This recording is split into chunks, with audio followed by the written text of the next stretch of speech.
Furries. What are furries? Well, furries are people involved in the furry fandom. The furry fandom is a subculture interested in anthropomorphic animal characters with human personalities and characteristics. Examples of anthropomorphic attributes include exhibiting human intelligence and facial expressions, speaking, walking on two legs, and wearing clothes. The furry community does tend to have a sexual nature to it. That's not to say that every member of the community or fandom is in it for the sexual aspect of it. No, no, no. But it is very prevalent in the fandom. I'm not here to condemn the fandom as a whole, and I hope the viewers would not do so as well. But I am not going to say that there is no problems with furries. Back in the 90s, there was an effort to stop the sexual deviancy of the members through a group known as the Burn Furs. This did not ultimately pan out. I myself cannot pinpoint why, and that is not the point of the video. There have been a variety of issues in the community throughout the years, some small and somewhat humorous, like Tumbles the Stair Dragon, and some extremely dark, like the events involving sexual predators, such as Growly.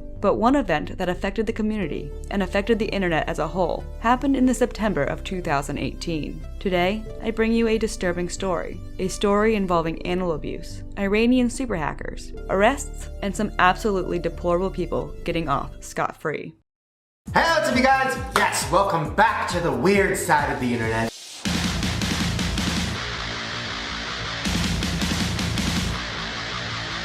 Somebody say ding deer.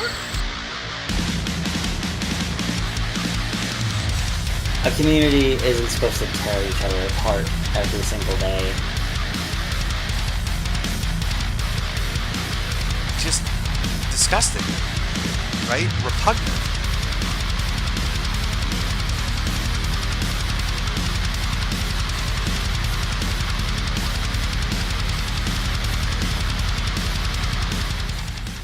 That damn Kiwi Farms. We begin our story on September 16th, 2018. On this day, a Twitter account by the name of Pseudonym/Akela tweeted a link to a Telegram channel with the statement, "No more covering for these people. These are not what zoophiles are." The channel, titled Zoosadist Evidence, contained Telegram messages forwarded from other channels in which members of the furry fandom discussed what they called hard zoo, or better known as particularly violent bestiality, including necrophilia and animal snuff films. The channel also contained videos and images and multiple RAR files containing exported Telegram chat logs and further images and videos. They also continued in the tweet thread, first tagging people to spread the message, and then tagging people involved in the chats, labeling them as Zoosadists. They write, at Yami the Wolf 1, at Kiro the Wolf, is a Zoosadist, at Zyro TR1 is a Zoosadist, at Glowfox Artworks is a Zoosadist, Cepheus is a Zoosadist,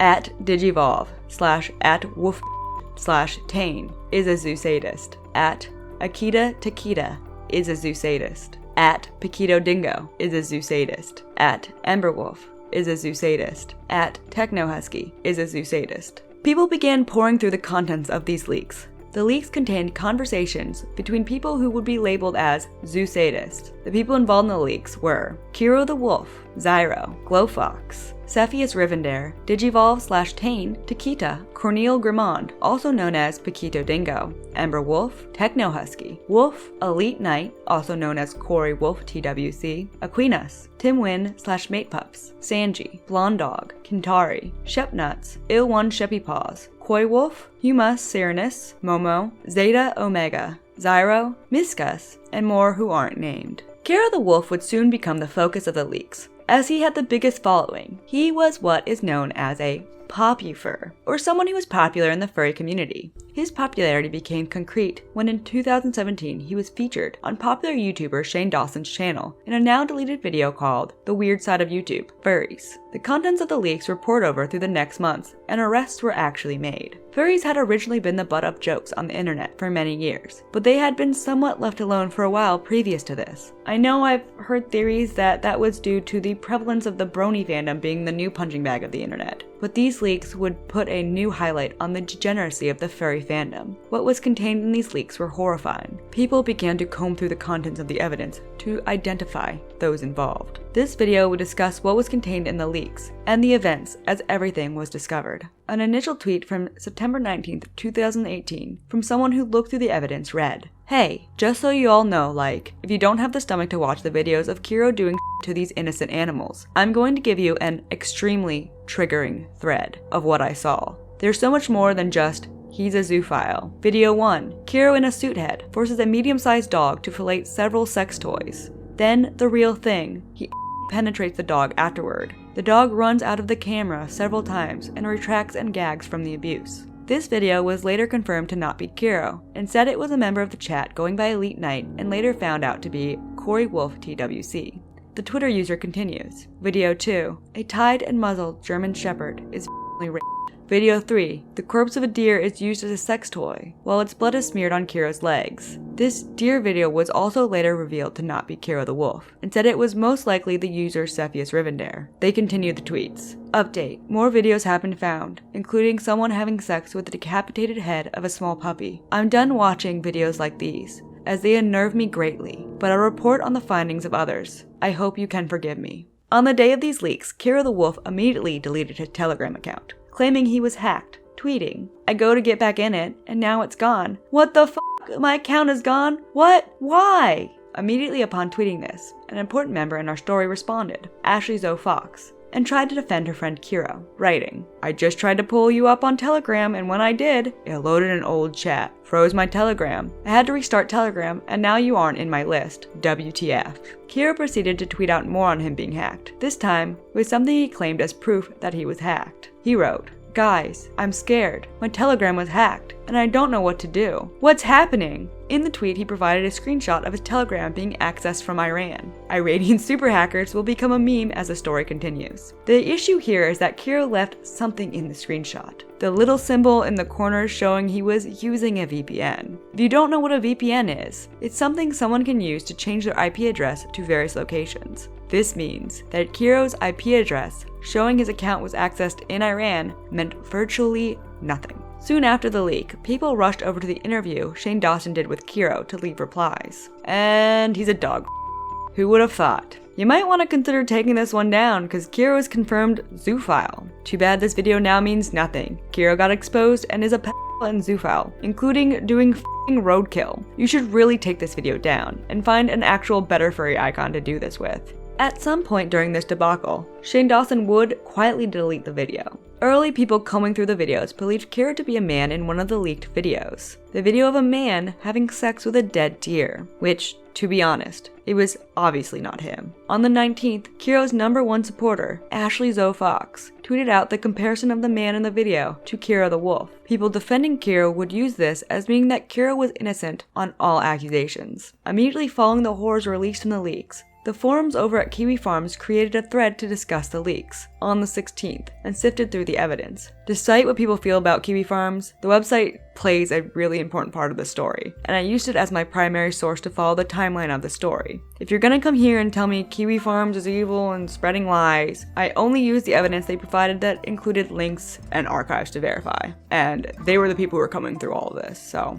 Many people in the Kiro Defense Squad early on tried to get the hashtag #IStandByKiro trending during the beginning of the scandal. To my knowledge, it never became trending. Popular YouTuber Mr. Mediker began to get interested in the story around this time as well, and would soon make a video on the initial findings. We'll get to that in a second. Upon the initial dump of evidence, one Twitter user, Venus as a Bun, helped spread the leaks. And on the 19th, they tweeted out several conversations Kiro allegedly had in the Telegram. They write, "After my accusations yesterday, a few individuals, who I will not name here, asked where I sourced my claims from. After sharing a Telegram that Pseudonym set up to leave evidence behind, we waded through it. Here are saved conversations at Kiro the Wolf had." And then they showed images of several Telegram conversations Kiro had. In one disturbing conversation, Kiro wrote, "Sorry for not responding last night. I passed out. But yeah, I'm okay with necro stuff if it's not that bloody. But I'm totally against killing for sex. I only do it with roadkill."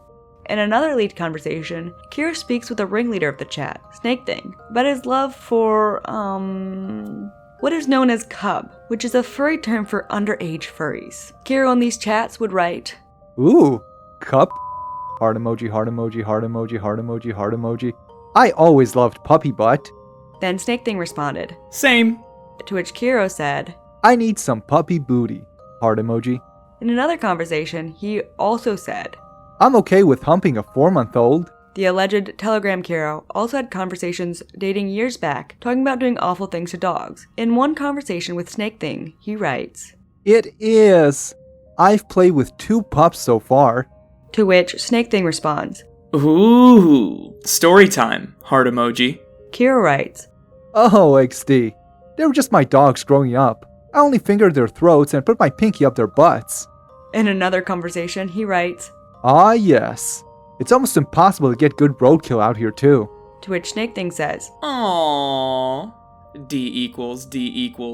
and Kiro responds, I need fox booty and deer butt.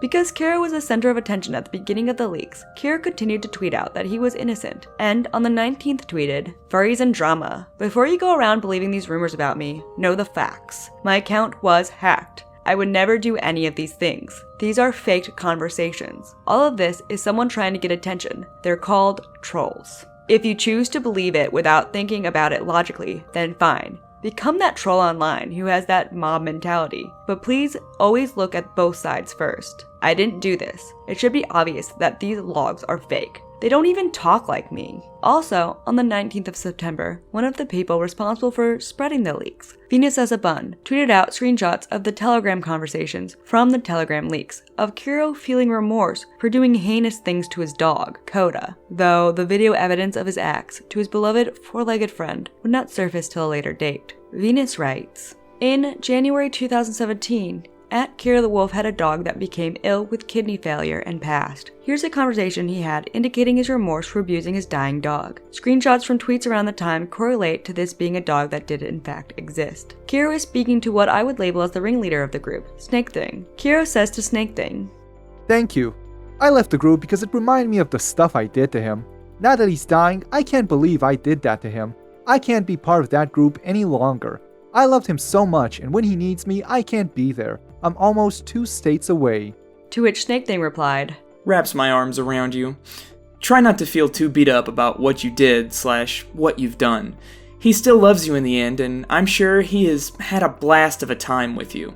With some care, he could survive until you see him again, I think. Though, it'd cost some, I think, but for closure for you, I think it'd be worth it. Also on the 19th, other furries from the leaks began to receive Twitter callouts, though they were less noticed as Kiro was, as they did not have the coveted title of Poppy Fur. Glowfox received a callout for a conversation he had where he discussed having sex with an 11-year-old he babysat. A Twitter user writes, I've been digging through the Zoosadist logs tonight. Very disgusted. Here is @GlowfoxAD admitting to performing sexual activities with an 11-year-old he babysat. Next, Snake Thing received a personal call-out on his activities in a Twitter thread on the 20th of September. Snake Thing is the one that is involved in all the chats, and the reason as to why will come to light as more and more evidence comes out. Dio Task Devil on Twitter writes, another Zoosadist has been found. Snake Thing, aka Nelzar, secondary character named Nithalak. Portland folks should probably take note, beware, and tip their local police. Sappy Kitten responds, we are now aware, and we are taking steps to inform the locals of the situation. Nelzar is not located in Portland, but further south. They live with their parents and do not have the means to travel or be sufficient on their own. Nelzar is aware that he has been exposed. One of the major turn of events that happened after leaks also happened on the 20th. This involved YouTuber PK Russell. PK Russell, also known as Parker, is known for animation meme reviews and debunking accusations on another furry. PK Russell released a video titled, Kiro the Wolf is Innocent, a video that he has now removed from the website. This video used a clickbait title and not once proved that Kiro was innocent or not. Rather than that, Parker went over the possibility that Kiro could have been hacked. I mean, you're saying, oh, it's possible someone could have faked it, but it would have taken a lot of effort. Therefore, it wasn't faked. That's not how it works. It is totally possible that someone faked it. Someone hacked it and faked all the chat logs. It's that simple. This would later turn out to be a poorly thought out video because of the nature of the app Telegram. For Kiro to have been hacked, he would have needed to be hacked for 2 years without knowing it, as dates of Telegram chats could not be edited server side. Also on the 21st, the Zoosadist Evidence Telegram released important information regarding Snake Thing's involvement in the logs, writing, first, Snake Thing was not the whistleblower. The people responsible for gathering these logs were zoophiles, trying to weed out those that would cause harm to animals. Insert long-winded debate about having sex with animals here. Regardless of your feelings on that, everyone hates when animals are tortured for fun, zoo, fur, or both. How did we obtain these logs? Let us just say they're from Snake Thing's account, and he was not turning them over. The technical jargon is rather rather dry. Snake Thing was a key organizer of the sadists, and had foiled their efforts in the past to eject the animal abusers from communities. It caught up to him, and that is where our leverage came from. The intent behind releasing what we did was to inform the furry community of these bad apples. Perhaps the methodology was flawed, but our options were limited. There were no vendettas.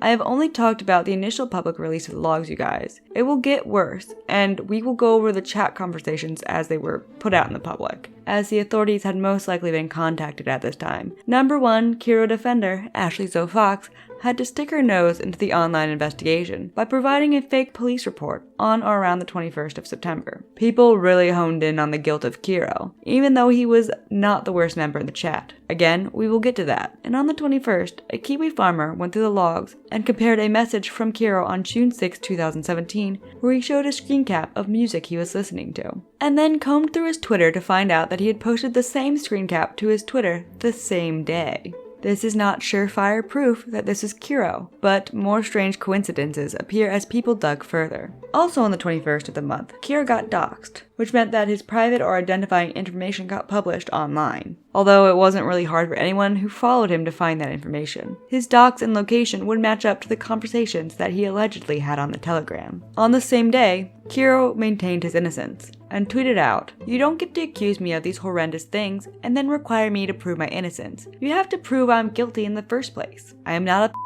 a zoophile. I am not an animal abuser. I'll be looking into defamation charges." Despite Kiro's insistence that he was innocent, Snake Thing actually on the same day as the previous tweet confirmed that it was him in the chat. Nelazar confirms that he was Snake Thing. He says that Kiro had an interest in zoophilia, but doesn't say that he created any zoo content. Nelazar also implied that Kiro may or may not have been part of the zoo Telegram channel. Things began to go really sour for Kiro's rep. Soon people began to connect him with a man who went online as Ill1 Sheppypaws. Sheppypaws was a user of the late and renowned deep web zoophilia forum, Animals Dark Paradise. According to someone who used that website and stumbled upon Ill1's profile, Sheppy, Kiro's ex-boyfriend, made regular posts that included videos of them forcing oral sex upon the family dog, the point of said dog vomiting on the carpet, as this prick made snarky comments for the audience. He was all over that forum. Sheppy, being Kiro's boyfriend, was also added in the chat log, where Elite Knight and Snake Thing shared disgusting content he produced for the dark web, as well as reveal that he was Kiro's ex. Though this would not be the only thing that aligns him with Kiro. Things began to hit a wider audience when YouTuber Mr. Medicare released a video titled "A Man and His Dog" on September 21st, 2018. In the video, Medicare goes over the initial leaks. He talks about the possibility of it being a group of trolls, but concludes the video with informing the audience that this content does in fact exist, that there are people who enjoy it, even if Kiro himself was not truly the person from the leaks. So, we move into the next day, the 22nd. The initial description of the videos were that. Initial. Going through the contents further, a user from Kiwi Farms gives a detailed description of the other videos in the leaks, focusing on the ones that were shared by the user Wolf. Wolf is by far the most disgusting person involved in the leaks. They write, page 1. Pictures from Tor that Wolf had downloaded, showing a tied-up Rottweiler with buttons sewed over its eyes he was fond of. Dismembered, rotting dogs, especially genitals, tied up dogs, endless genitals, and penetrative shots of his own animals. That screenshot I posted earlier regarding the sharpened wooden stick covered in ants. Page 2. Dead puppies bound with electrical tape. Snakes. These pictures include full-body shots of a white man. Not sure if that's Wolf. Decapitated puppies being what appears to be a knife and a choker collar inside an orifice. Page 3 has no thumbnails, just conversation. Wolf links to a live leak video of a decapitated snake in boiling water swimming. They're talking about adding someone to the forest. Along with those descriptions, a chat was shared to the users of Kiwi Farms between Wolf and Snake Thing, where Wolf details the horrendous murder and of a puppy he adopted. The details are too gruesome to detail here.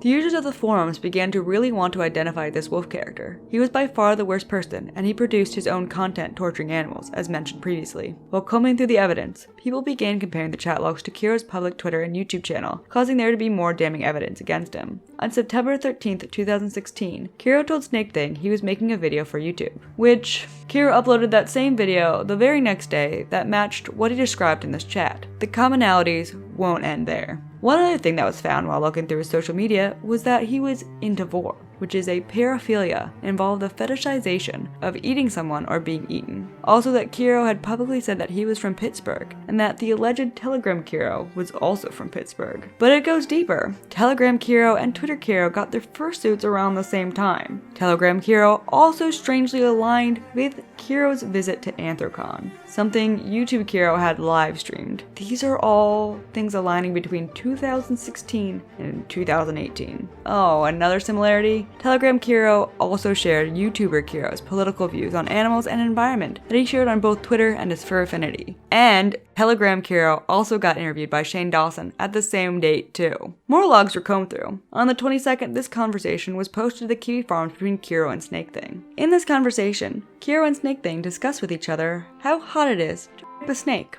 Despite all these parallels being drawn, on or around the 22nd of September, Kiro tweeted this: "Chat logs can be faked, screenshots can be faked, forwarded messages on Telegram can be hacked. You cannot prove that I wasn't hacked." This story began rapidly spreading all over the animal control section of Kiwi Farms, as well as lolcow and Twitter. On the 22nd, Kiro got his own thread dedicated to him following his activity on social media. One interesting unmentioned detail was more chat logs involving Kiro's dog, who at this point had been deceased. This dog's name is Coda. In this chat log, Kiro tells Snake Thing that his dog is dying of kidney failure. These chat logs about his dying dog would directly align with the public Kiro's tweets. Along with that was more images of Kiro sharing his fursuit over Telegram. I mean, not Kiro or Telegram Kiro or whatever. Telegram Kiro, in these messages, mentions that he is getting a bodysuit in a few weeks. These messages were posted on June 6, 2017. Kiro made a tweet 2 days later asking what to wear underneath a fursuit, as well as tweets thanking Kurosu Studios for the suit on June 20th. On YouTube, Kiro uploaded a video unboxing his new fursuit on June 22nd, a few days later.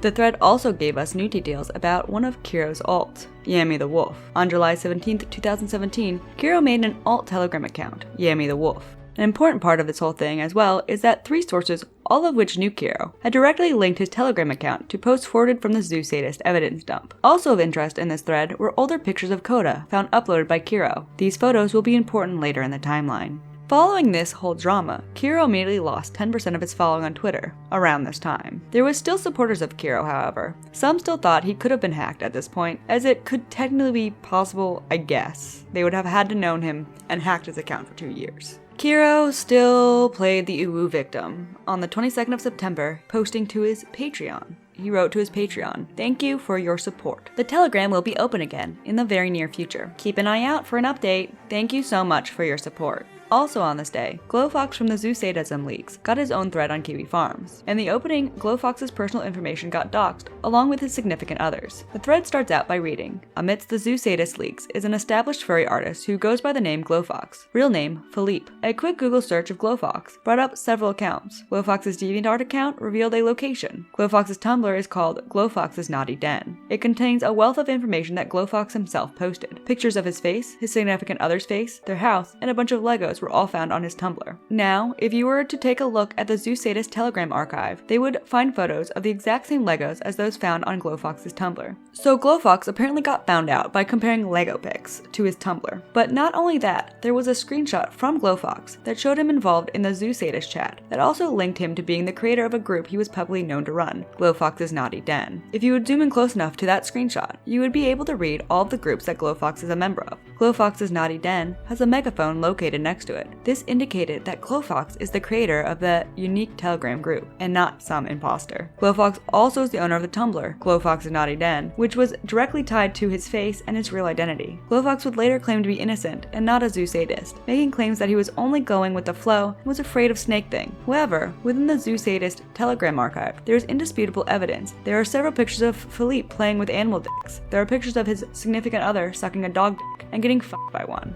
Also contained in this thread was a focus on Glowfox's Telegram chats. So Glowfox's Telegram chats, despite trying to claim to be innocent and only going with the flow, showed that he was a despicable person as well. In this chat, Glowfox describes having sex with a dog, along with being sexually exploited by his father's co-workers. And in another chat, it has him detailing that he started jerking off dogs at the age of 14.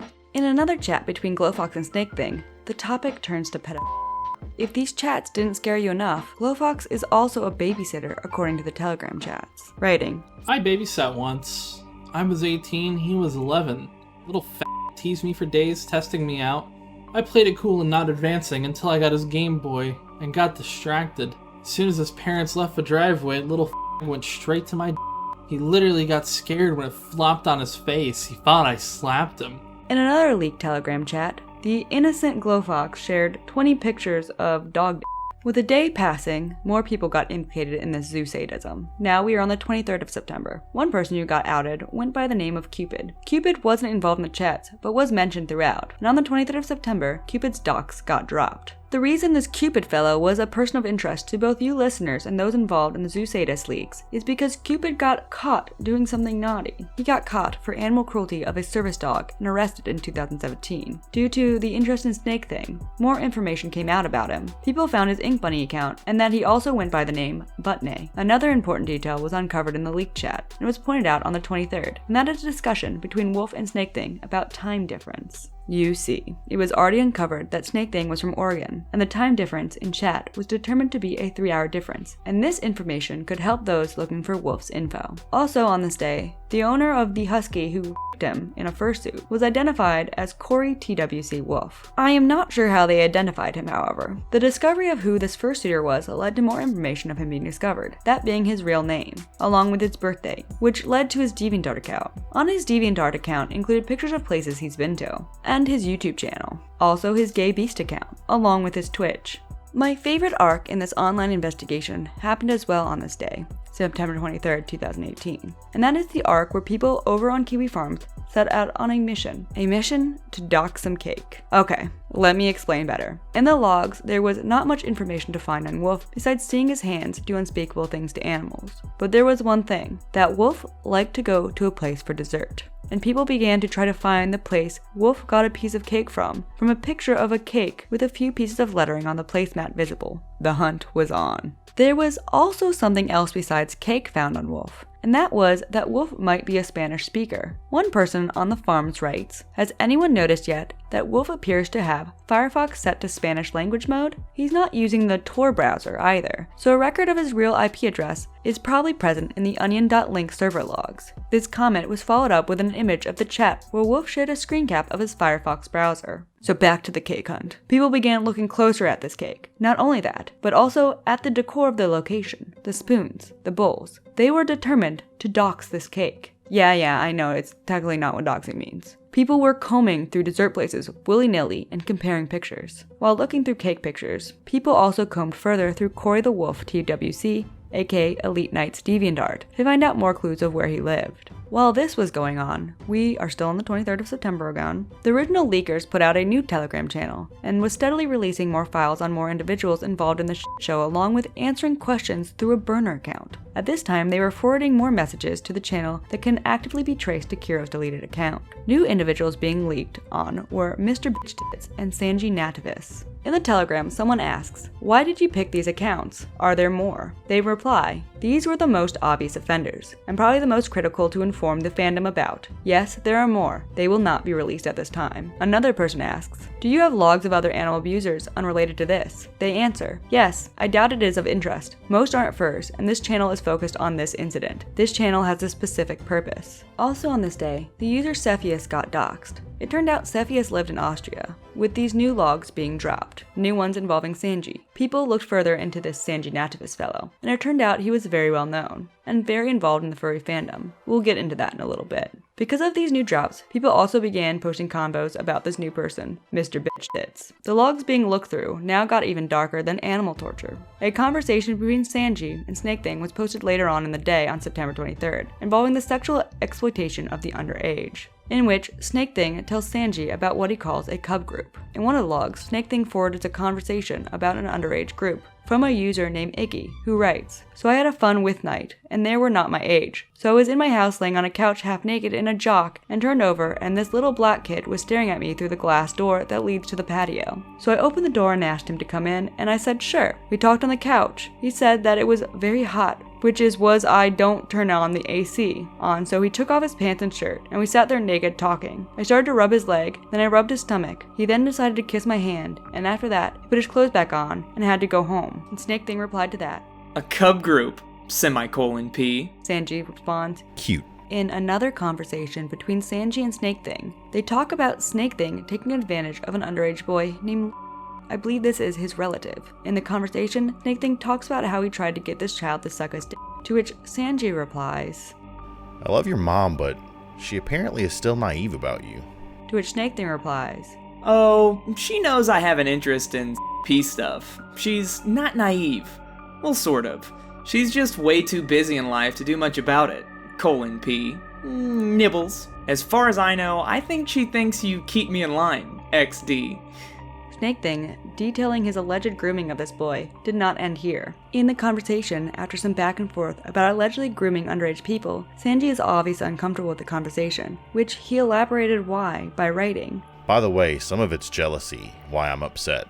Some more information on Sanji began to come out. Sanji is the creator and lead admin of Inkfur, a website that sells prints of furry art, body pillows, comics, and books. A portion of these sales goes to creators. Sanji has also gotten into legal trouble for, according to him, talking to someone who wasn't of the appropriate age over the internet. Someone on Twitter called him out at one point, writing, So furries, we need to talk. I stayed quiet on this out of fear for a long time, but Inkfur is a horde company run by a twice convicted pedophile who treats his artists like trash. Sanji's also very publicly open about his love for cub. Here's something he wrote on a public website. He writes, I love cub, and I hope to see some boy cubs from you very soon. Heart. Someone on the forums did a little more digging and found 3 mugshots.com records on him, all with the same court case listed. Record 1 was from September 11th, 2008. Record number 2 was from February 11th, 2008. Record number 3 was all the way back in December 2006. However, according to Sanji, a skilled attorney got his criminal record expunged in 2018. Info kept flooding in on all of those involved. Next, those looking into the individuals found out more on the fellow in the chat by the name of Emberwolf, and the fact that he had a diaper fetish. Also, an interesting event was dug up while looking into Emberwolf, an event referred to as the Floor 21 incident. The same day as this info was dug up, some other chat logs came into the spotlight, this time featuring Cepheus and Snake Thing. These chat logs included Cepheus talking about being by his own dog, and also provided pictures of the act while Cepheus was in his fursuit. Cepheus decided that despite all the evidence, he was still innocent, writing on his Facebook, To all who believe any garbage from the internet, fuck you all. All my friends who know me know that I would never do such a thing. Thanks to @Kiro the Wolf for the video. Next, a conversation between Snake Thing and Emberwolf was posted to the forums, highlighting the degenerate acts of Ember with dogs. These logs also included Ember sharing videos of bestiality. One video titled Fisting Dog.mp4 and another video titled Horse and Wolf Suicide.mp4 and another video titled FeetPawDog.mp4. People investigating the logs began to hone in on the one person most involved in all of the conversations, Snake Thing. It was already known that Snake Thing was from Oregon. Pics began dropping of Snake Thing's actual identity. Also, his second name that came to light, Nelazar, was also looked into and his accounts were being combed through. Not only that, but the relationship between Snake Thing and Sanji were traced back to as far as 2015. More details of their relationship will come to light as people dig further. Also, one of his DeviantArt accounts was found featuring an actual name, Levi Simmons. This led to more information of Snake Thing, aka Levi, being dug up, including his possible high school, and his Facebook and family. What was worrying about this discovery was that it was found out the amount of children and animals Levi had access to. Digging further into the Austrian dog humper, Cepheus, led to information that Cepheus had been put on a Beware Furries list 11 months prior to the leaks. The entry on Cepheus read, Cepheus the Husky wears his suit out in public, to EF Confuzzled, and medieval outings particularly in Austria and Germany. He posts these images in Telegram groups from his own account. He tries to keep it hush-hush, because as you can plainly see in my evidence, he wears the same costume out in public settings. Bestiality is illegal in both Austria and Germany, and is considered under the law to be animal abuse. You can see the same suit and dog in the collection I've gathered. Watch out for him at conventions. Do not let this man around your pets. He is a popular suitor in the Europe scene. There was one entry in the logs that brings me to disgusted tears every time I view it. It's an image of a wooden stake covered in fire ants that the user Wolf claimed that he had inserted into a puppy. It's beyond vile. But this image led to a clue to people trying to identify him, and that is that fire ants are only in a few areas. Another piece of information was dug up from the chat logs. A piece for Snake Thing provided a list of other zoophiles.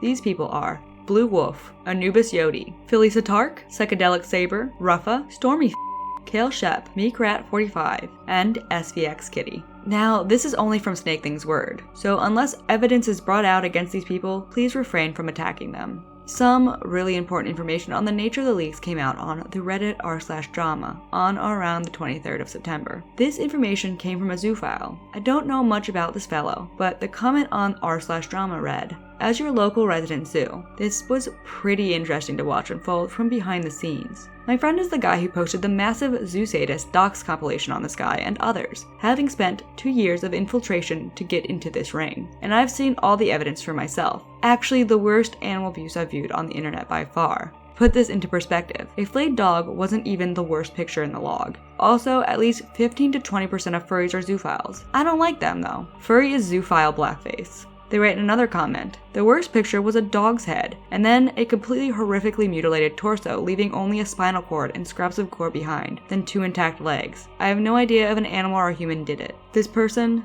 Mage Hunter, was an obvious zoophile, which is technically different from a zoosadist, but still deplorable in my opinion.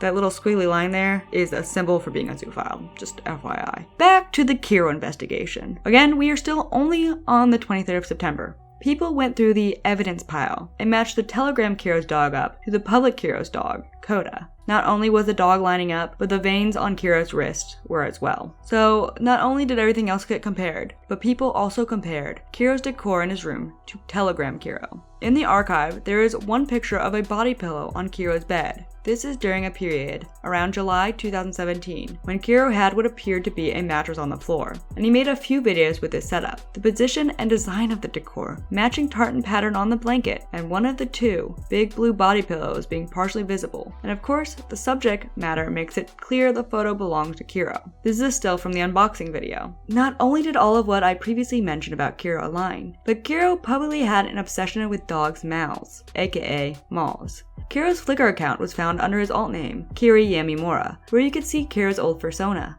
Kiro never publicly uploaded images on it, but the images in his favorites are maw shots of canines. Kiro also publicly talked about being a fan of Moz and Vor. Kiro was also publicly involved in multiple groups that were centered around mouth shots of dogs on Flickr. While this was all going on, a friend of Glowfox's appeared in Glowfox's Kiwi thread to defend him. This person's name is Coast. In Glowfox's defense, Coast claimed that Glowfox was only guilty of being involved with the wrong people. He included a conversation he had with both the leaker of the telegram and with Glowfox's boyfriend, or Glowfox. In the chat, Glowfox claimed to not be a zoosadist. Also, that Glowfox just happened to be in a chat with Snake Thing talking about zoophilia. The forum users proceeded to ask this friend to provide solid evidence that Glowfox was innocent, but Coast was unable to do so. Coast proceeded to claim that Glowfox's chats about babysitting were a reference to an event involving Glowfox and a close friend when Glowfox was 14 and the friend was 12, and Glowfox claimed they had a consensual sexual time. Coast even posted a conversation of him being shocked to find out that Glowfox was part of the leaks. People on the farms were not convinced of Glowfox's innocence. The evidence in the chat logs against him were pretty damning, especially the screenshots from Glowfox's computer that implicated him being the same person who was talking to Snake Thing. I've gone through a few of Glowfox's convos from the logs, but one I had not seen until now came to my attention. One where Glowfox talked about underage people at cons. Glowfox writes, Cute. What else you got? You think I'm not aware of the underage parties at cons? Snake Thing responds, I got a lot of stuff. Depends on what you want to see right now. And you know of something like that? O equals O. And Glowfox responded, I talked to the young that goes to those parties. He always gets gangbanged while his dad overlooks. Wants to try mine badly. Snake Thing just says, God damn. That's so damn cool. The information being dug up moved extremely quickly, and we moved to the 24th of September 2018. Thanks to the name Levi being found on DeviantArt, one person searched through the logs to find Levi's official full name, Levi Dane Simmons. The whole deep dive through the leaks is like the embodiment of the meme, oh, but it did get worse. Wolf by far was the most disturbed individual in the group, as he produced a lot of disgusting and murder-filled content. But Elite Knight, aka Corey the Wolf TWC, and Snake Thing came in a close second up to this point. That was, until a chat log between Levi, aka Snake Thing, and Sanji was uncovered on the 24th. In the chat log, Sanji warned Snake Thing that he will tell his mother of him trying to be sexual with underage people.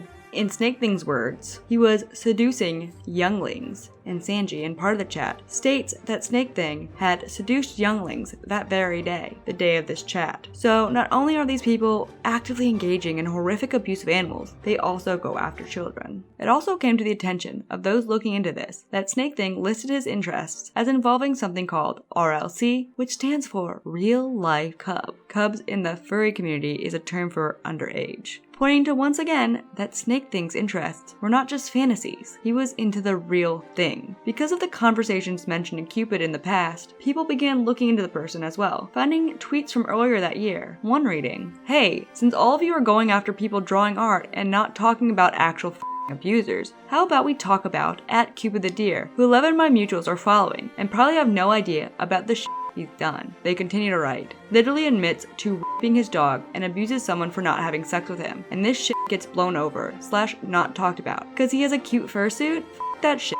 This is shit people should know. Back to the Kiro investigation. Thanks to the information gathered on Kiro the Wolf, the Farms was able to find out the location of his childhood home. This could possibly be important due to the fact that Kiro grew up surrounded by woods, which would give him access to plenty of wildlife to play with. Not only that, but finding shots of his home could help those investigating line up the photos of the sexually abused dog that looked like Coda from the Telegram. Remember how I said this whole deep dive is a big, oh, but it does get worse? Well, on the 24th of September 2018, another disturbing chat log was put out into the public from this massive archive, this time between Snake Thing and Tane, aka Digivolve. In the chat, the two talk about going to a house party and drugging and someone. The conversation got even worse as the two discussed how they wanted this alleged victim up and in a suit, even going so far as to discuss who to invite who would be okay doing this to the victim while drugged. I don't think this is purely fantasy either, as they discuss this person's name and location. This whole situation really had thrown a lot of horrible things into the furry community. Also on this day, a furry joined the forums on Kiwi Farms to give insight, writing, "Okay, so I'm a furry in the Pittsburgh area. A pretty involved one too. The kind of guy who always attends the meetups almost every month. This whole controversy has divided a lot of people here, and people I once respected are now doing everything in their power to delude themselves into believing this is all an elaborate hoax. I've met Kiro several times, even partied with him at Wapafa. We weren't close friends or anything, but still, it's hard to imagine someone you've had direct contact with was into this kind of depravity. But it does get worse. Another chat log was dug up at this time between Glowfox and Snake Thing, about taking femboys on as slaves. Glowfox says, "Not young ones though, just femboys and thirsty fat." Snake Thing replies, "My best friend messaged me to meet a few youngins around 11 to 16 that were interested, though he's too afraid to sneak some fun in with them. I enable him as much as possible though." Glowfox responds, "Hehe, I have a friend into the dark market." "Really? Less than 3? He says his boss gets him little ones to train so they can sell them as slaves." The conversation goes further into them talking about sex slavery and the dark market. The worst part of this conversation was, A, they talked about sex slavery, and B, they talked about their need for more child porn. But oh no, they didn't want unwilling underage sex slaves. These two wanted one who would, in their words, love the dick. The conversation continued. Snake Thing writes, "Oh wow, O equals O. I'm curious who it is, XD. Damn, that's intense. Ow, yee. I know what you mean there. I have a passing interest in harder stuff, though it's not as if I can't not paw to it. XD, I like soft stuff too. Yeah, that's definitely true."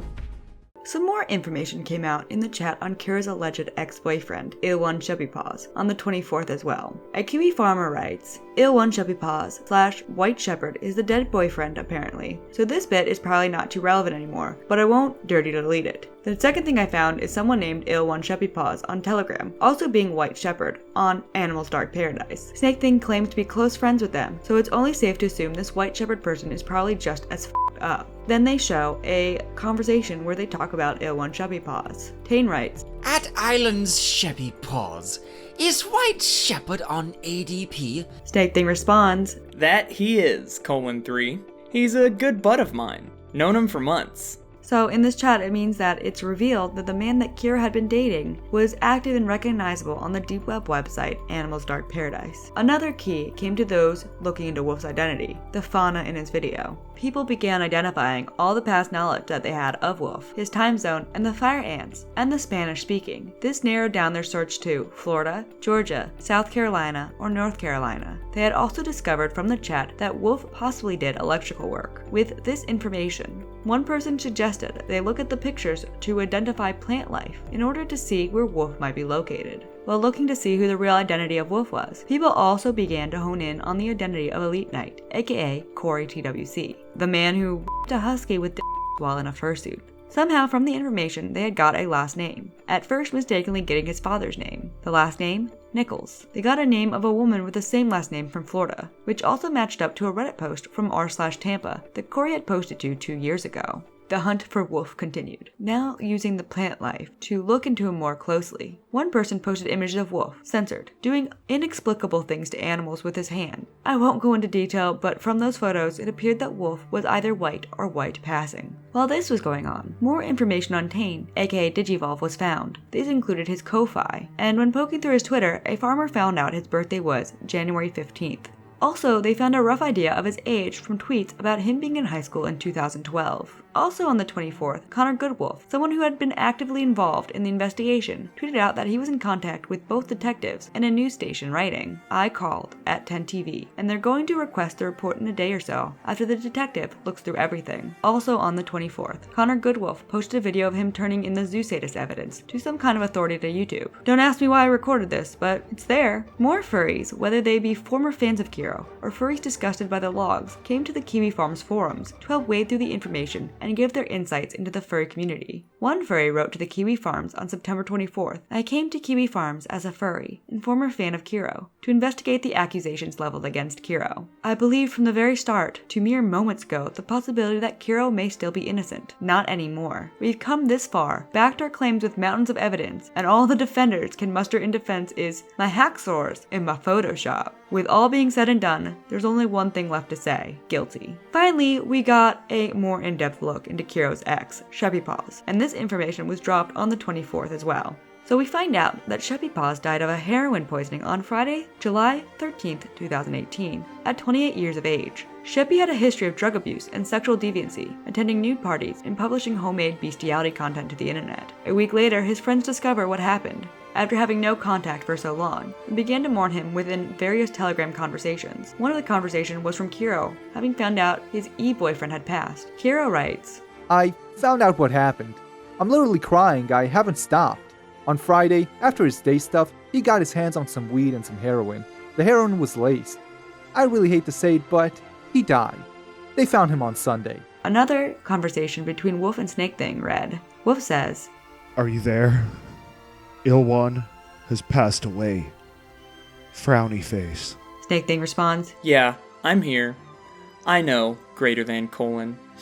Asterisk, holds on to, asterisk. Around the same date as these conversations, Kiro made a tweet mourning his boyfriend, who he referred to as Colin Collie. Over a week later, Kiro released a video mentioning his relationship and the death, and it contained newly commissioned artwork with a character from Twitter artist Cozy Collie. An important thing that tied the two identities together, both his Ilwan Sheppy Paws online persona and his real-life persona, Kevin, was the memorial page for Kevin, who was someone who died on July 13th, 2018. On the obituary page for it are comments from the following people. Warg Schwartz, which is another alias of Wolf's that we'll find out later in the timeline. But most important is a comment from someone called Willow, who is a transgender friend of Ilwan, who put an in memoriam message on their fur affinity page for Niklo. Niklo is a very old alias of Ilwan Sheppy Paws. This is evidenced through a YouTube account that links the two identities through URL and display name. More damningly, both Willow and Shiro Okami/Shiropup show up in both Ilwan's Steam friend list and Niklo's fur affinity comments mourning his death. So we have two people mourning Kevin, a guy who died on the 13th of July,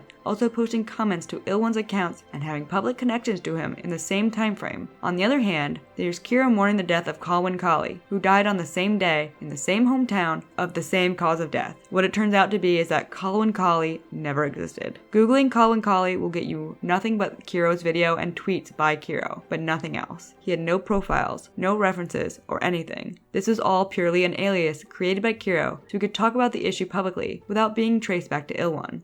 Not only that, there are more conversations from the leaked chats that link Chubby Paws back to Animal's dark paradise. In one chat, Tane replies, "'Cause white shepherd dog that has the same icon as the forum user, XD." Also on this date, September 24th, the furry news website Dogpatch released an article on this dumpster fire. It further detailed how the focus turned towards Kiro the Wolf due to his popularity, and how people hopped on board to defend him. But the most interesting aspect of this article, at least to me, was a section that directly responded to those who thought Kiro was indeed hacked. Dogpatch Press responds to this by writing, "The most popular defense I looked at reached no insight more profound than HTML is editable, missing the fact that evidence of messaging exists server-side inside Telegram, not client-side. Then there was absurd garbage takes about screenshots, having usual JPEG compression as if that showed editing. Others tried to shoot down decontextualized fragments, such as how a single video attributed to one person wasn't him. It actually came from sharing, but not being in all videos wouldn't clear someone of deep complicity. These were such reaches, they made things look worse." The author, Patch of Fur, closes the article by writing, "This is crucial. Animals can't talk, so their abuse may never come out, especially if evidence is disposed or untraceable. Authorities may consider this too low level for follow-up. That would go to human abuse. But we all know this is horrible beyond words. And for the people who did it, it's part of a spectrum that can eventually lead to much worse. The dark triad of behavior."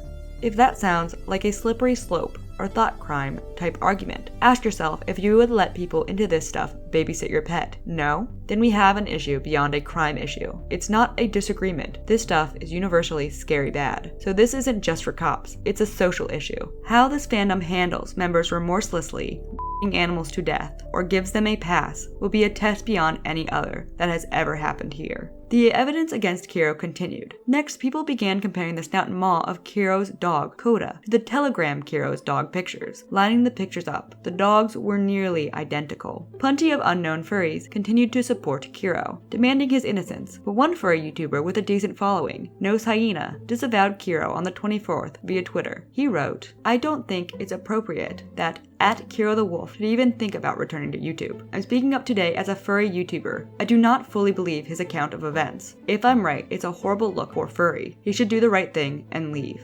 He continues to write, "I'm afraid we're avoidant, as a fandom, of a very uncomfortable reality. We don't want to believe someone is capable of acts of abuse, but people are, and there's multiple furs implicated in the leaks. Most disappeared, while Kiro's publicly denied involvement. Why is that? Kiro publicly denied because YouTube is his job. Everyone else accused in the pseudonym leak seemed to disappear/go silent. Only the ats before Izazu are accused. If this was a fabrication, why did no one else accused deny publicly? Doesn't add up." In this tweet thread, he also provided video evidence of Kiro's Telegram being linked to that of the Telegram from the leaks. Nose Hyena writes above this video, "One of Kiro's big claims is that he was hacked. However, that doesn't explain how forwarded messages from the group, forwarded through several people to a friend to me, belong to its unique Telegram user ID. Look at our messages. It seems the same account said all of those things." Nose continues, "Kiro also claimed to be hacked, ostensibly, after the leaks came out. Doesn't add up." Nose Hyena concluded his thread on Kiro by writing, "There are more important things than clout. I've built a platform, and I'm using it now. This is about right or wrong for me. I would love to believe the ideal scenario, but I'm not there. I feel sick. I hope some of my friends will stick by me for this. Signing out, Nose Hyena."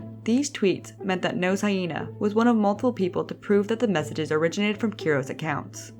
Our favorite furry Kiro defending gal decided to announce that she would be doing a video defending Kiro on the 24th, but this would end up backfiring. Enough evidence was piling up to identify and talk about Snake Thing on this day. So Snake Thing received his own Kiwi farm thread. The OP of this thread read, The leakers gained access to his Telegram account and dropped years' worth of logs in which Levi participates in the sexual abuse of animals and children, including his own nephews. Levi has sexually abused his nephews and talked about it with fellow furry pedophile James Sanji Hoyt. It appears Levi shared child porn with James as well, possibly of said nephews. Full logs between Levi and James can be found here. Then they link a mega upload. These are free from Zoosadism photos and videos. As far as I can tell, the images folder is just Telegram icons. One of the conversations posted to the OP of the thread was not one I had discussed so far. In this conversation, Snake Thing and Sanji discuss needing a kid to writing. Let's drug Redacted and hump his butt, :D. JK, JK, JK. I don't think drugs would be needed. Snake Thing responds, Perhaps. They may not, although it'd loosen him up a bit so you can enter him a lot easier. Not only in this conversation, but Snake Thing goes into even more detail of his sexual abuse and grooming of his young relatives. This convo gets worse. I honestly don't want to get my video age restricted. Just trust me. These two go into hypotheticals and whatnot about having sexual relationships with, if I'm reading this stuff correctly, a 9-year-old? Snake Thing's chats about taking advantage of actual children are not secluded to chats between him and Sanji. He also detailed his interest in children in chats with Tane, aka Digivolve. Throughout the logs, Levi can be seen cheering on various acts of cruelty to animals, including brutal murder and bragging about raping animals himself. He even claims to have raped a 12-week-old puppy in a conversation with Ember Wolf. And not only that, he also had a conversation with Ember about taking a dog to a hotel and drugging and raping it. Snake is not into underage stuff only. No. He's a sick degenerate. Logs from a chat between him and Cepheus Revendare also dropped in the OP of the Snake Thing Kiwi Farms thread that show that Snake Thing is also into Crush, an illegal style of videos where a human steps on a small animal, crushing it to death. In the chats, we also find that Cepheus has raped multiple dogs to death. Cepheus writes in one conversation, 3 puppies die on my winky face. After this, Cephi shared horrific videos and images of animals being crushed alive by human feet. These people are disgusting. The logs between Snake Thing and Wolf were even more disturbing. I've already gone through some of them, but in one chat between Wolf and Snake Thing, Wolf details a time he dismembered a pit bull and the dog with a bat. The details of the act is really a no-go. I can't read this on YouTube, and horrific. And yet Snake Thing responded with, Very nice. Would love to see that. Back to the Wolf investigation. There was finally a new lead in the world of doxing Wolf's cake. On the 25th of September, someone identified it as probably coconut flan. This led to people looking for more cake places, as coconut flan is not a common dessert, apparently. Another lead occurred on the dessert when someone on that same day pointed out that Wolf also got apple ice cream at that dessert shop. So now people looked for places in the area that matched the foliage, had fire ants, and had dessert places that had apple ice cream and coconut flan. People used the image of the cake to figure out what the dessert shop was. On the 25th, one user of the forum gave a list of the shops they ruled out. Also on the 25th, the Telegram Zoosadist evidence dropped some files for Jace Shepherd and Paquito Dingo. 2 videos concerning Paquito included a video of a dog being and the other video showed Paquito jerking off to the first video. Paquito conveniently proves that it is him by uploading a clipped version of the same video to his X videos, removing the few seconds at the beginning where it shows what video he was watching and then pans away from.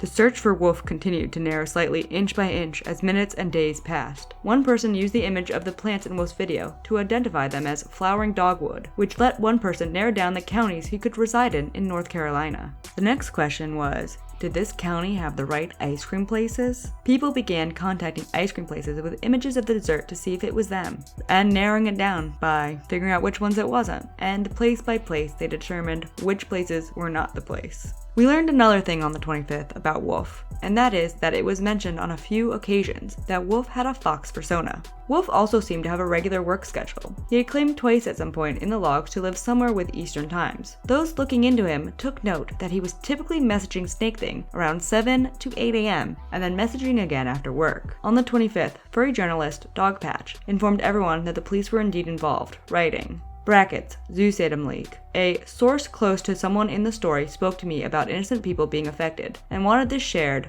with a note that police are involved and it's best not to interfere with that. And attached was a message. Connor Goodwolf also gave an update on his Twitter, writing, The detective has been off since Saturday. Her weekdays are Wednesday through Thursday. She may not show up today, and we must wait until Friday before she evaluates the evidence and who to contact outside of the jurisdiction. The day passes, and we now enter the 26th of December, 10 days after the leaks got out. Something amazing happened on this day. Something I witnessed as it happened and was in utter shock. After a few days of searching, the cafe Wolf went to get his sweet treats was found. Despite everyone thinking Wolf was from Florida, he was actually from, can you guess it? Cuba. And more precisely, most likely from Havana, Cuba. This sparked a gigantic behind-the-scenes investigation that was later detailed, and it was amazing. We are gonna get into that later on, so stay tuned. On the Ashley Zoe Fox front, she continued her Kiro Defend squad by uploading a now-deleted video around the 26th. After this, Ashley continued her Kiro Defense force on Twitter, writing, "As a follow-up to my previous tweet, in addition, anyone that posts a negative reply to me in regards to this situation will be blocked. I am done with this. I have laid out all the facts, and I have shown proof, and Kiro is innocent. These Kiro accusers are not that bright."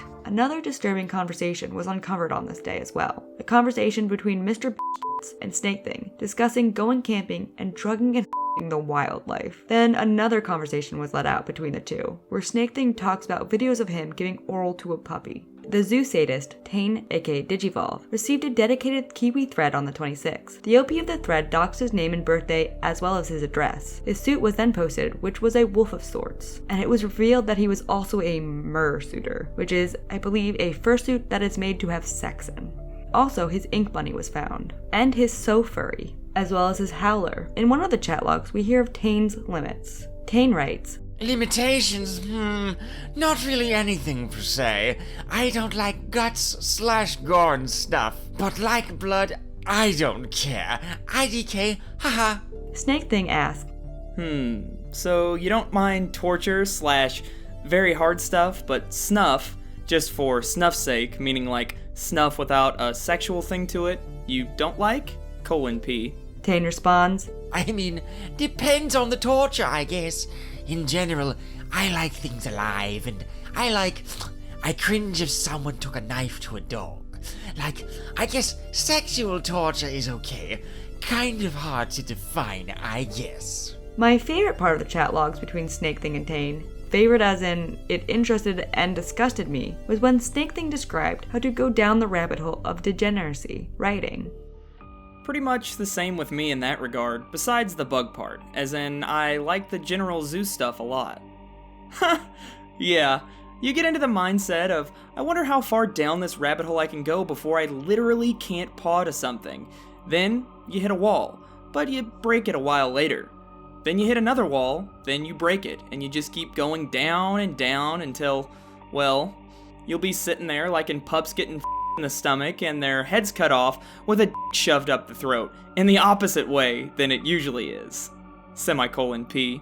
After Tane said he wasn't into dark stuff, Snake Thing proceeded to send him videos, because it didn't hurt to look though, just in case. The information on the member Emberwolf became enough for Emberwolf to get his own dedicated thread on the Kiwi Farms on September 26th. In the opening of the thread, we learn of his furry conventions that he attends. The author of this thread also goes into discussion between Snake Thing and Ember about drugging techniques and their plans to meet at a motel to sedate a dog to sexually assault it. The opening continues to write, Emberwolf is a deviant incarnate, and the logs include a lot of images from cub and zoophilia to diapers and water sports. This can be retrieved at your own risk via the hosted archive. There are also more than enough pictures of Ember giving himself a prolapse. It is worth noting that the logs are only partial. A lot of content was shared through Telegram's secret chat feature. Upon finding out he was outed, Emberwolf promptly deleted most of his accounts. However, there was enough debris lying around to piece together a link to his real-life identity. We get that Emberwolf is one of his aliases, through him linking his F-list in the logs, despite this being deleted.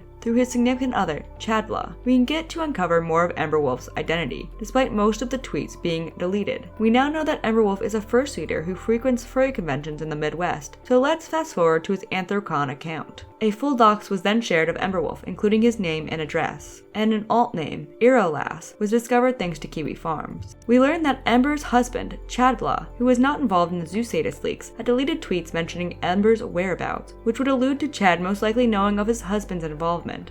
And now, we move to the next day, the 27th. Another log came to the public knowledge on the 27th. This one is where Snake Thing admits it's a turn-on to think about his dirtiest secrets being leaked. So good for him. These past few days must have been his wet dream. This conversation was between Snake Thing and Tane, and some people thought that the leakers may have used this little kink of his to get Levi's logs. Tane also discussed other methods of drugging, and this chat put out on the 27th of September, 11 days after the initial leaks. He discussed with Snake Thing using Molly as a method of drugging someone for sexual pleasure. On the 27th of September, or around, the whole fallout from the leaks was too much for Tane, so he deleted his telegram. According to his friend, K Fox, it was because of reasons, ... The degeneracy never ends. Another chat log section came to the surface on the 27th, another one about Tane and Snake Thing discussing drugging someone for sexual pleasure, this time an underage person. One of the lesser-known discussed people in chat, Kiro Dingo, got his very own thread on Kiwi Farms for discussion on the 27th. I haven't discussed him much, but here was his introduction post on the thread. Florent, most commonly known in the furry community as Kiro Dingo or Corneille Grimond, is one of the people mentioned in the Zoosadist leaks. He's a French fursuiter and mersuiter who to zoophile porn, and it's been mentioned that he apparently has a ball-busting and pup fetish. For evidence, compare the contents of Telegram and X video spoilers in the quote below. Kiro is the ex of late CP enthusiast RC Fox. His F-list was also put on display in this thread. The whole case on Kiro took a gigantic turn on the 28th. On this day, 2 interviews with Kiro were posted, but we are going to talk about the first one. The first one was by somewhat controversial furry YouTuber Kothrix, who released a video on this day titled The Truth About Kiro. Kothrix started out his video by discussing the background of this whole case. On September 16th, a Twitter user by the name of Zoodonym posted a series of tweets calling out several people as Zoosadists, basically people who hurt animals for personal sexual pleasure. The original tweet contained a link to a Telegram group, the Zoosadist Evidence Group, which unfortunately doesn't exist anymore. He also pointed out that Kiro was confirmed not to be the person in the videos he had originally been accused of. As part of the original call-out of the Zoosadists, a collection of videos was released as evidence of their activities. These videos are extremely graphic and disturbing. I do not recommend watching them. Kiro has been accused of appearing in 2 of these videos.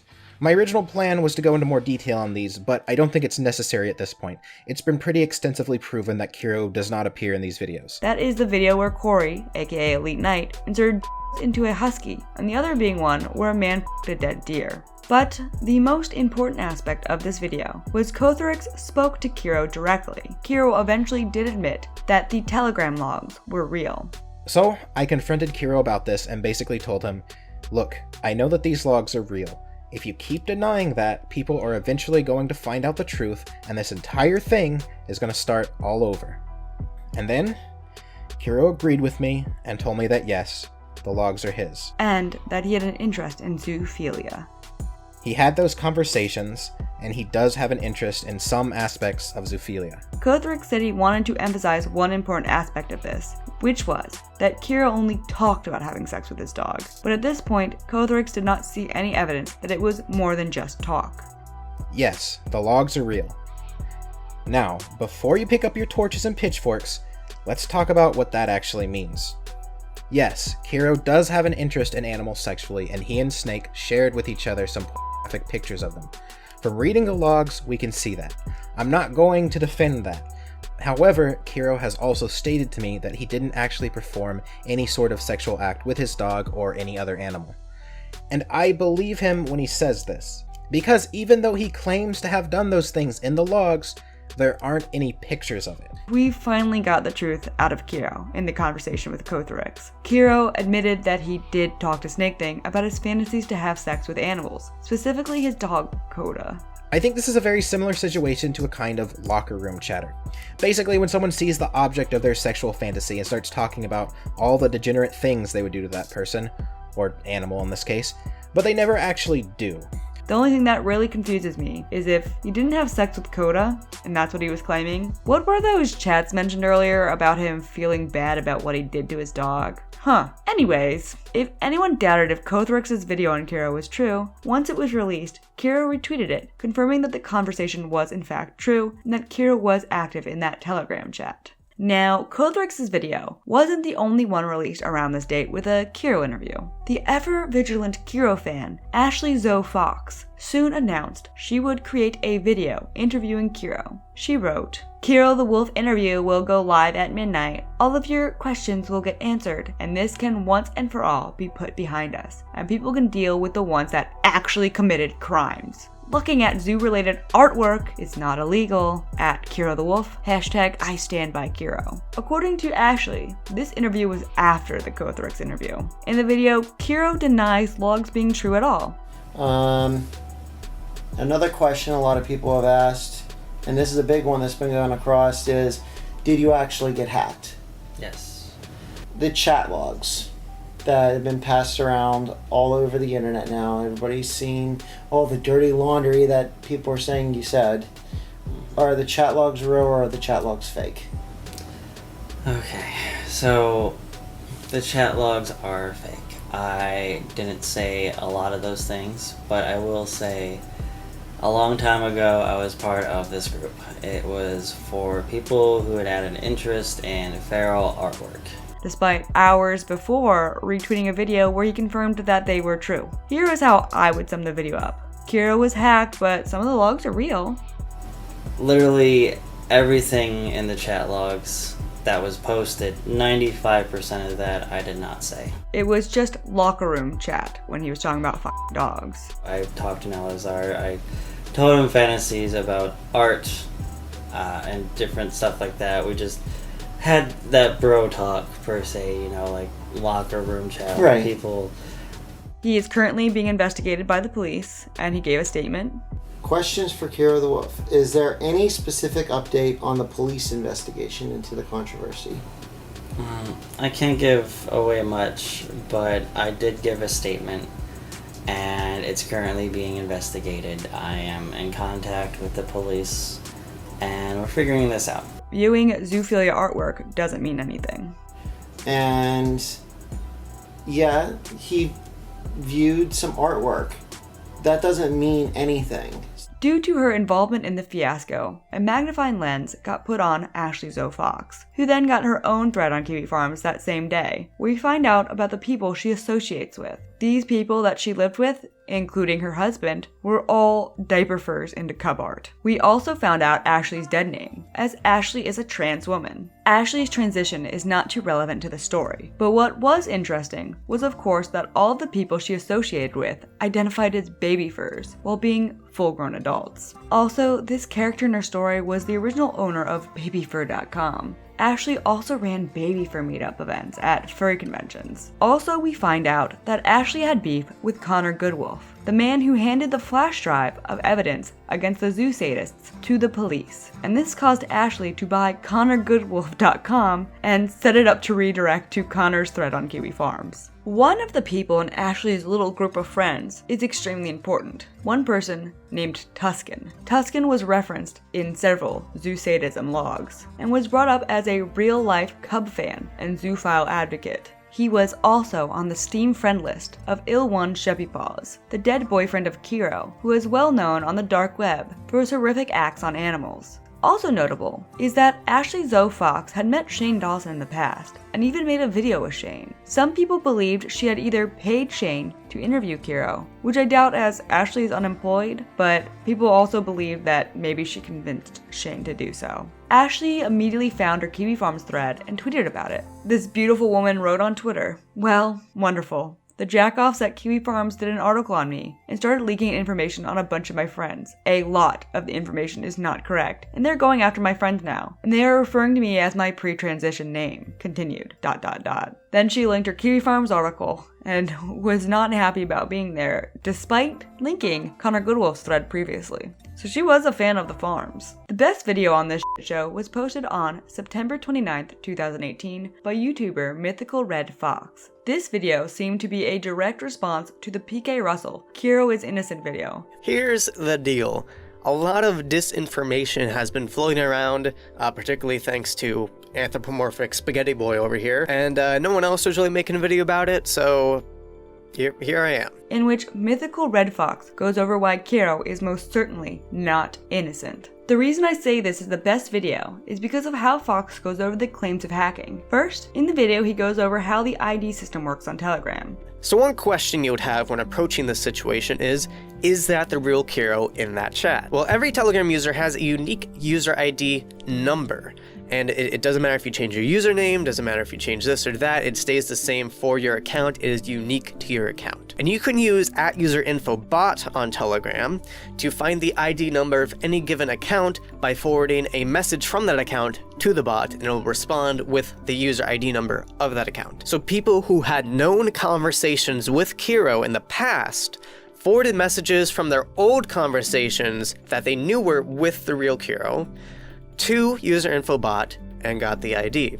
Then they took messages that were alleged to be Kiro from the chat, from the Kiro in the chat, and also forwarded them to userinfobot, and it gave back an ID.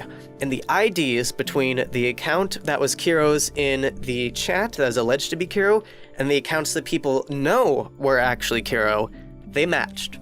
He also went into detail on how Telegram servers work. Messages on the Telegram servers are read-only variables after sending. Even if they're edited or deleted, they still exist on the server. An HTML log export is a copy of read-only variables on a Telegram server organized into a group of files and folders.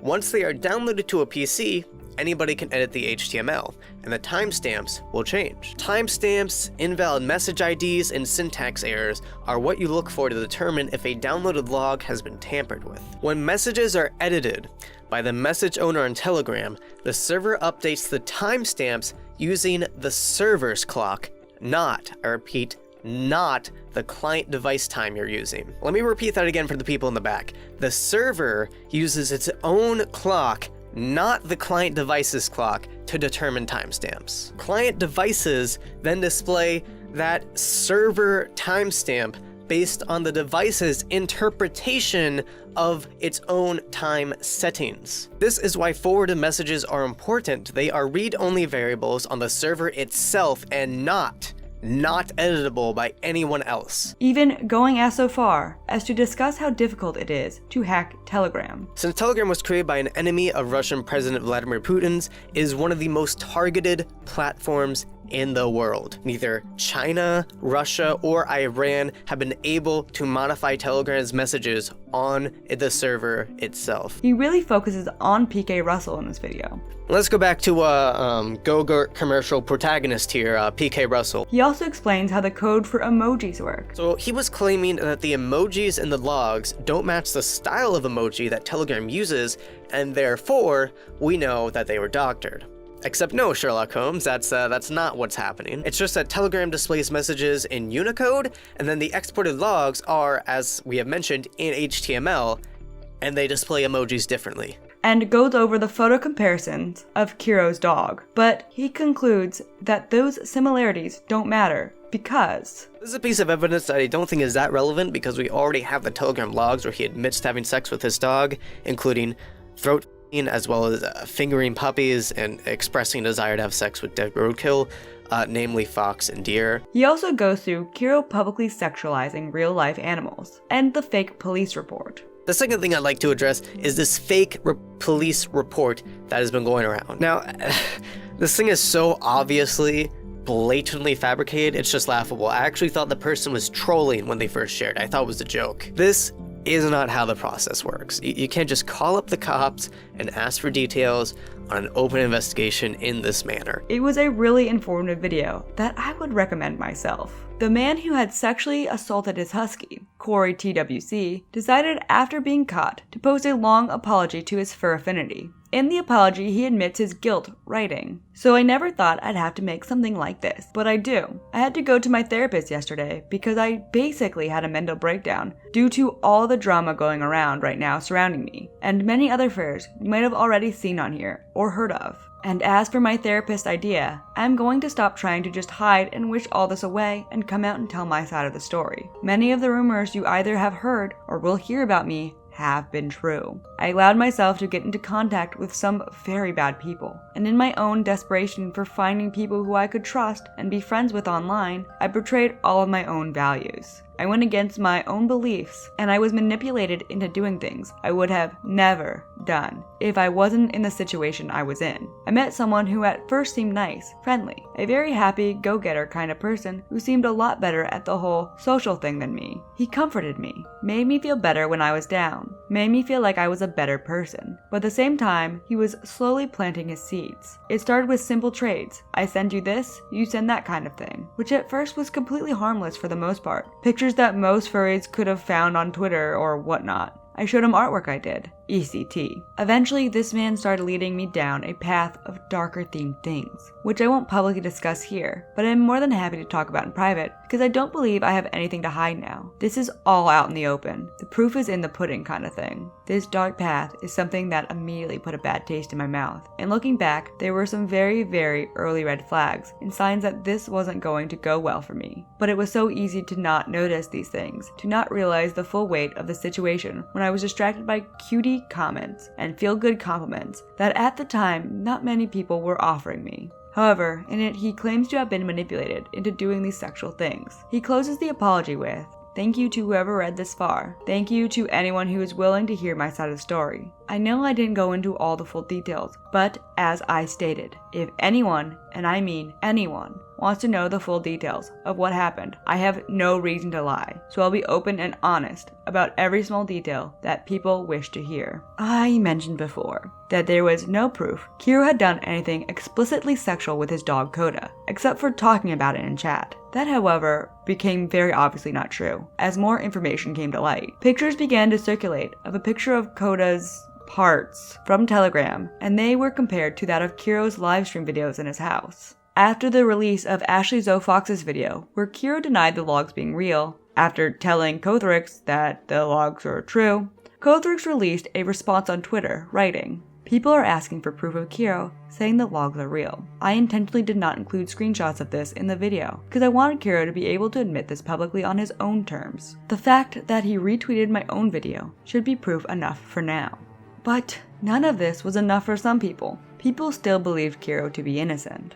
And people were still looking up to Kiro. And some people even wanted to attack Nose Hyena, despite people being mad at Nose Hyena for not supporting Kiro's dog fantasies. He tweeted out about the Kothrix video writing, "Too long, didn't read, @Kothrix claims at 7:58 that Kiro told him the logs are real." And then this person gets real mad at them for that. People were getting suspicious of Kiro now. Okay, more suspicious. Because in one interview, he said the logs are real, and had a light interest in zoo art, while in another interview, he said the logs of him were completely fake. Kiro addressed this in a tweet. He wrote, "The Kothrix video was accurate on a lot, but my interview with Ashley was meant to fill in some of the gaps that were not mentioned in Kothrix's video. Please take a look at both of these videos. The truth is in there. I'll be taking a break from the internet for a few days to focus on my mental health." The defense of Kiro went again to changing the goalposts. Now, it wasn't, "Oh, he didn't do it." It was, "Oh, he just fantasized about it." And some didn't want to hear that Kiro was probably guilty.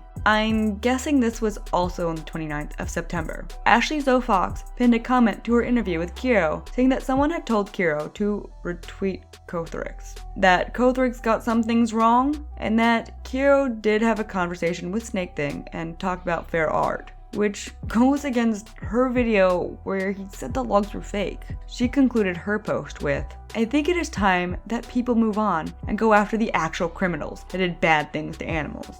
Also on the 30th, Metaker came out with his video, Kiro and the Zoo Crew. In this video, Metaker focuses on the inconsistencies of Kiro the Wolf's story as a follow-up to his first video. No new information was given at this point, but this would not be the last time Metaker spoke on the topic. This is where we end the part 1. Where we are currently is September 30th, 2018, exactly 2 weeks after the horrendous leaks were dropped. Where we are now is that we have Kiro flip-flopping on whether the logs were real or not, and yet to see solid evidence that he did anything besides talk. We have people investigating the furries implicated in the logs in order to get justice. And we have pinpointed the country of wolf. No justice has been served for the animals or children as of yet. The Medicare video, Kiro and the Zoo Crew, would work as a good rewatch before the next part comes out. But it, like this video, is a hard watch. I commend anyone who made it through this part 1. Now, you may be wondering, Cecil, this was 2 years ago. Why are you speaking on this now? It's because the victims of these crimes cannot speak, and I do not think this should be forgotten. This is not a video series to tell you how horrible furries are as a whole. That's not my intention. This is a video to point to these particular people. The conclusion of the series will not be comfortable. None of this video was comfortable to make. This was made because I feel like it's important. I wanted to give a voice to the victims of Wolf, a voice to Coda, and a voice to the victims of Snake Thing. I'm going to be a little lame here, and close out my thought with a quote. We need, in a special way, to work twice as hard to help people understand that animals are fellow creatures, that we must protect them and love them as we love ourselves. And with that, I'd like to thank the people who helped make this video. Their channels will be linked below, so please check them out. Thank you to Toad McKinley, Easy Peasy, Fuzo, Digital Goon, Pony Gorilla, Empty Hero, and Gas Mask Avenger. They all helped out with this by providing their voices to these awful logs. So please show them some support, and their channels again will be linked below. I also want to give thanks to Archive the Wolf. They dedicate their channel to updates on this case. I'd also like to thank those brave souls who went through the logs and videos for those of us who couldn't stomach watching the videos, myself included. Next, I'd like to thank my patrons. You guys help out a ton by helping fund videos that are important, in my opinion, to make, but are not profitable. If you feel inclined and want to support long-form content on internet lore, please consider donating. If not, please consider at least subscribing. I especially want to thank my $20 and up patrons, listed here. Donating $20 and up gets you a drawing done by me. Also, if you want to support the channel in different ways, please check out some of the other links below. In the next part, we will look into more evidence against these people. We will look at the law coming down on a few of them, and we will look at where these people are today. If any important information needs to be clarified, I will make sure to rectify that in the next part. These are all extremely serious allegations, and I treated them as such to report on this to the best of my ability. I'll see you in the next part. Remember to hug your pets.